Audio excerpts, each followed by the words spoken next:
I just made naming your character complicated, maybe even more complicated than it's supposed to be, because that's how I roll. I can't read my own handwriting.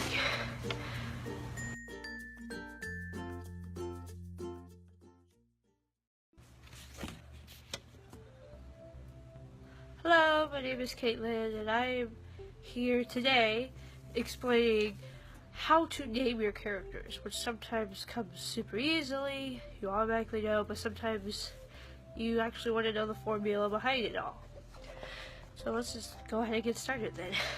Naming the character is not the same throughout your genres. For example, if you're going for a kind of book that has new worlds, such as fantasy or sci-fi, literally sci-fi could be on different planets, then your naming is probably going to be different if your book is taking place in the United States in 2015 in Montana. The naming is probably going to be just a little bit different, just a guess. And something when you're going through this process that you need to remember is that the sound of a name will stick with the reader subconsciously without them even realizing it. It will click automatically.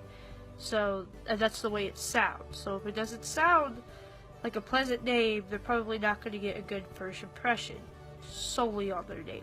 So the process that you have to think about, there's a lot of questions you have to ask. One, what is their role in the story? What is their lifestyle in the story? What were their family's lifestyle and their family history and all that stuff? You also need to know which region they're from. What's their birth date? Specifically the year, and you really need to know their family and their culture that they're used to, because that's absolutely going to change your name, because your family, your parents are usually the ones that name you. So now here are the types of names for the new world, what I call the new world genres, which is mystical fantasy or even sci-fi. And the first kind is what I either call like the real names, or the regular names, which you'll find this in a lot of places. John is a regular name, but Tristan is a real name. A real name is a name that's not as common, but people have still heard of, so it's relatable, but it's not like John or Johnny or Emma, that's a huge one, or Anna. Or you could, the beauty about doing a new world genre is there's a lot of opening for original stuff. This includes names, especially if they're not human. For example, in my book, my antagonist's name is Winifo, and that, he's a half vampire, half human breed. That does not exist in reality, and nobody's ever heard of the name Winifo. So I was able to put that in, and it still suits him for being a dark wizard as he is. But something you have to remember when you go with the originals is the pronunciation. Winifo is kind of an odd thing to say, but he's also kind of an odd man to begin with, so that's why I went with it. But if I wanted something calmer, that probably would have been the wisest way to go depending on his personality, which is why his lifestyle and his culture totally changes, considering the fact that Winifo is over 3,000 years old. Kind of had to research what kind of names were back then 3,000 years ago in Europe. Now we're going to go to the current genres, which could be urban fantasy, but this could also be crime, mystery, and anything that takes place either in the near past, near future, or today. There are the normal names, and these are usually for the regular characters that don't have a great impact, which are the super common names that the readers probably have met multiple people with this name, including yourself. There are again the real names, which are relatable but a little bit special.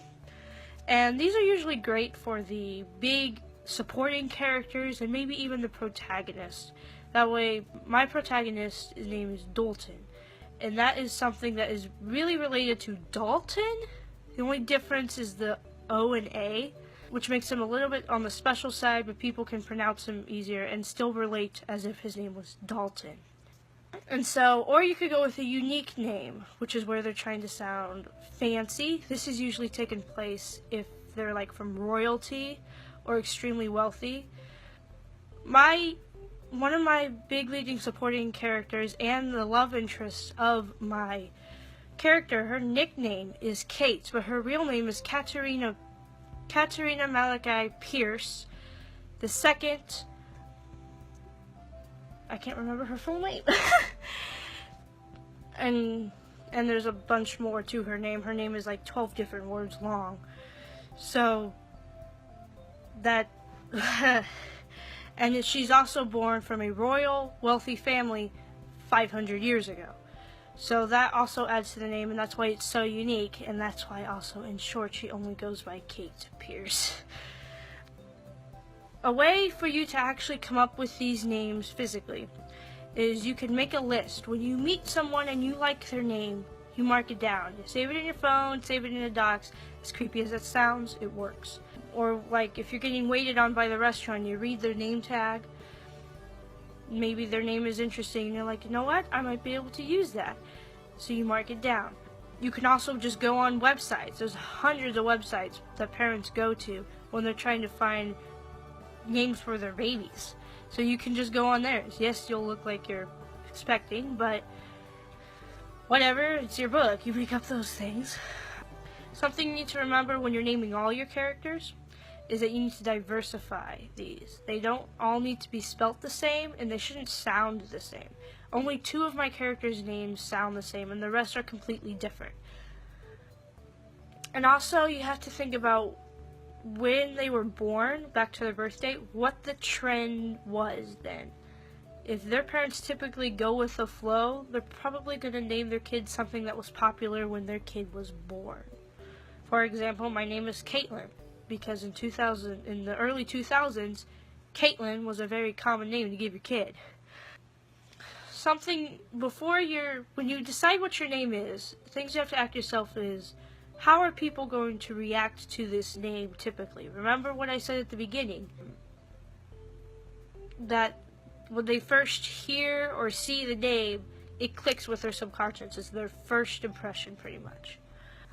And you also have to be careful if you decide to go with a common name or what I call a normal or regular name, because it's very possible that your reader would have met somebody with that name, and that might be who they connect your character with. For example, someone from my past, his name is Zach, and that every time I see the word Zach or I hear the name Zach, that is who I picture, someone who I absolutely do not like right now. And so because of that, the Zach character could be the protagonist, and I'm automatically not on his side. So you have to be careful when you're going through common names like that. It's just human nature to think that way, so you can't quite blame the reader, even though it's kind of tricky in that sense. So there it is. I just made naming your character complicated, maybe even more complicated than it's supposed to be, because that's how I roll. So thanks for watching, and go ahead and go check out the rest of my stuff. Scratch that example, Dad just came up with one. I can't remember her full name. As creepy as that sounds, it works. Let's hang out on the internet, okay? I have a blog on Facebook, Twitter, and Instagram, and of course there's here on YouTube. All those links should be in the description. Please hit that subscribe button and hit the thumbs up, because that would absolutely make my day. Okay. If I am any help to you at all, then please go ahead and check out the rest of my stuff. I mean, that would also make me happy. Thank you for watching, and I hope to see you again. I want to have you watch my videos again, so please come back.